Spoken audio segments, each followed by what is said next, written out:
And now it will give me great pleasure to introduce my predecessor, Judith Shapiro, who will help us celebrate Millicent Carey McIntosh, the 4th Dean and 1st President of Barnard College. Judith Shapiro, the 6th President of Barnard College.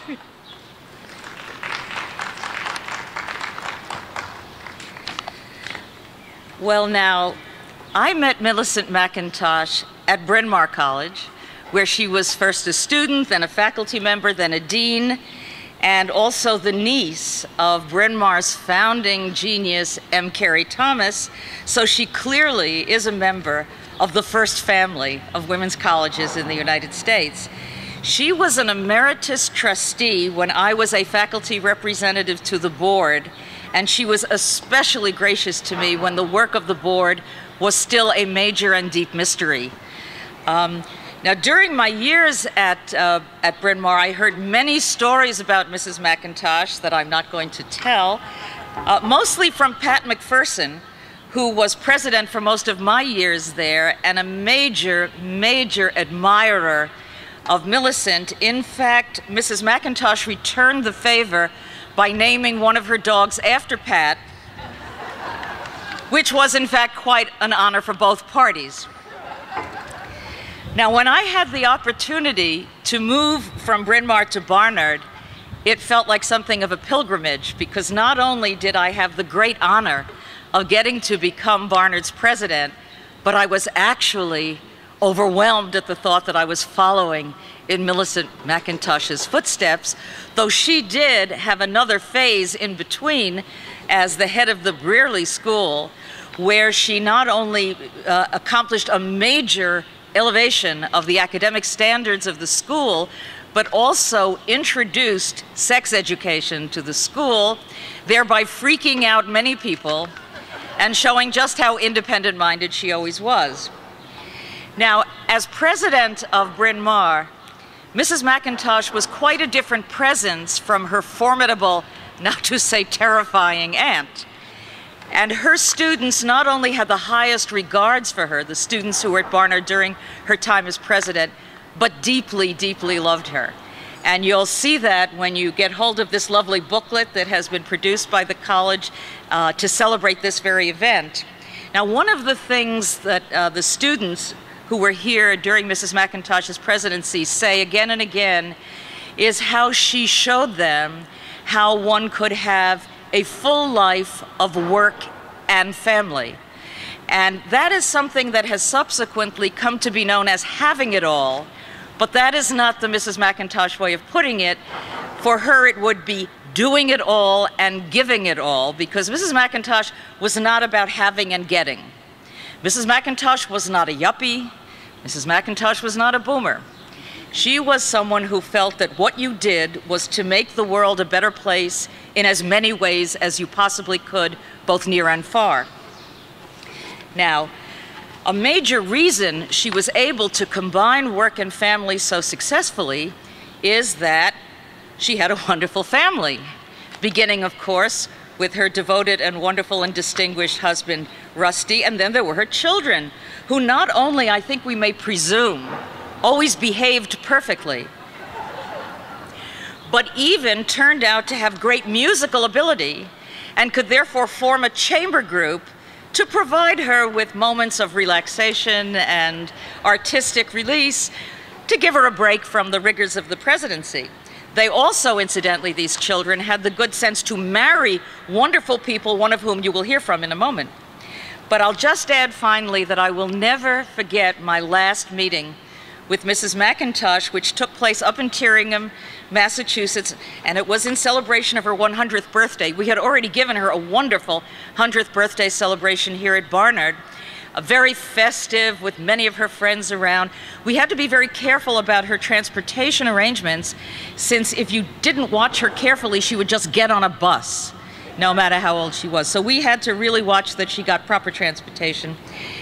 Our visit took place just a few months after she finally, at long last, after maintaining her sharpness of mind for so long, had begun to disconnect a bit. I was accompanied on this trip, I should say, by Karen Aronson, who was at that time the education reporter for the New York Times.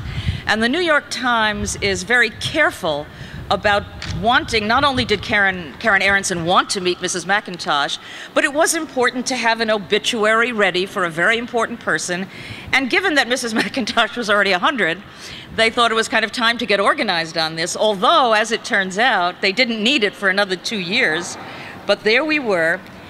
And although Mrs. McIntosh was fading a bit, still she had the poise and the gracefulness and the kindness. I nattered on about Barnard. I really wasn't sure how much was getting across, but every now and then she would say, "How nice." She would say, "How good that is to hear." And at one point, she even said, "That's a very lovely suit you're wearing."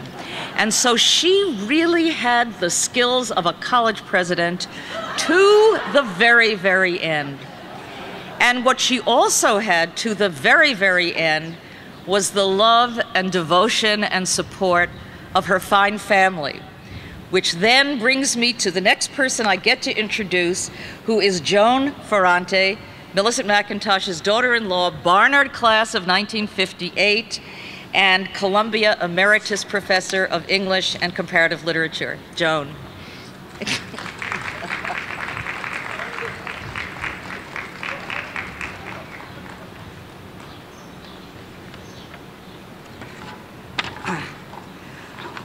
I'd like to share a few things about Millie that you may not all know and that I take some delight in. You know, of course, that she was the first head of one of the 7 sisters to be married and have children, and she didn't stop at 1. There are 5, 2 of whom are here. But did you know that she was on the varsity teams at Bryn Mawr in field hockey, water polo, and basketball, that she won cups in tennis, we have several at home, that she pitched softball, we have pictures. She also caught an alumna game without a mask and got her nose broken. Or that she did social work in Baltimore between college and graduate school. Or that she wrote her dissertation at Johns Hopkins on the Wakefield Master, a medieval dramatist, a dissertation I studied in graduate school. While she was president, I was here for part of her term, you must know about the model she provided, and Judith has actually talked about it, for girls in the 50s and 60s whose families sent them to college with the expectation that they could get educated, but they would not have a career. They were to marry and have children, but they could point to her and say, it is possible to do both, and that's what I'm going to do. I had friends who went through this.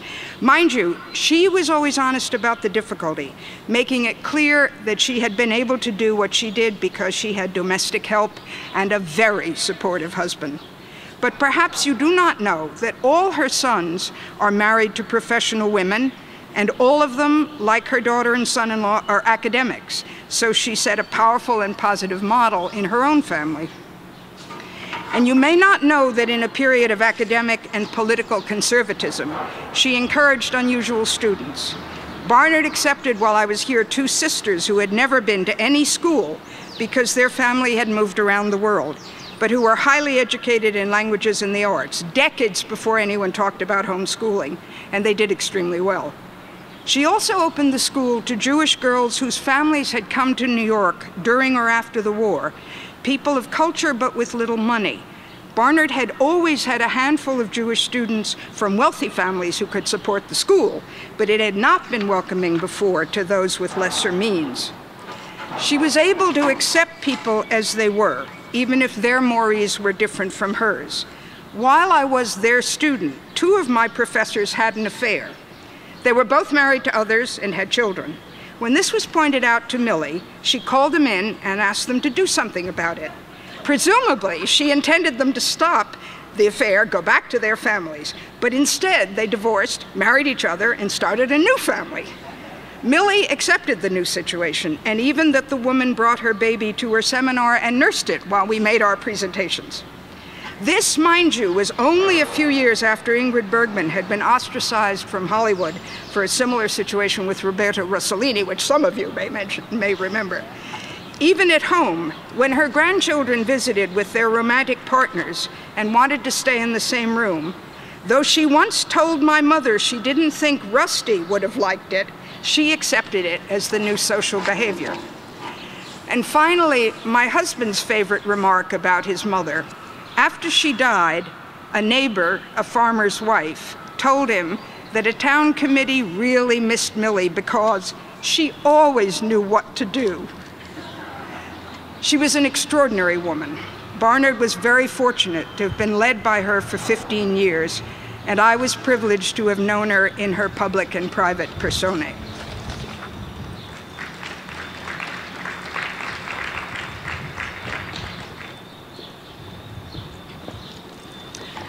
I was never privileged to meet Millicent McIntosh in the flesh, but I can surely say that her spirit lives on.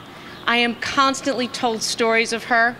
I am constantly told by alumni how she not only affected their lives, but changed their lives and made them who they are. So I would like Judith and Joan to join me in raising a glass. Or why don't you just grab one? We share. Yes, it should have something in it. Here, I'll share with you. It's entirely appropriate. And I would like everyone to join us in a toast to Millicent Carey McIntosh for the tremendous role she played, not only in the history of women at Barnard, but in the history of women around the world. Hear, hear. Hear, hear. Before you leave today, I'd like to encourage you all to spend some time looking at the exhibit we have here in the atrium that celebrates her life, and also stop by the bookstore where there is a wonderful legacy book that's been put together lovingly by Gail Yeager and Florence Mann. If maybe they could raise their hands. They have been incredible supporters of this project. Thank you for all the work you've done. So please, go to the exhibit, go to the bookstore, enjoy your evening here, and I hope we all can celebrate the wonderful spirit of this incredible woman who we commemorate today. Thank you. Very nice. I think I'm going to go.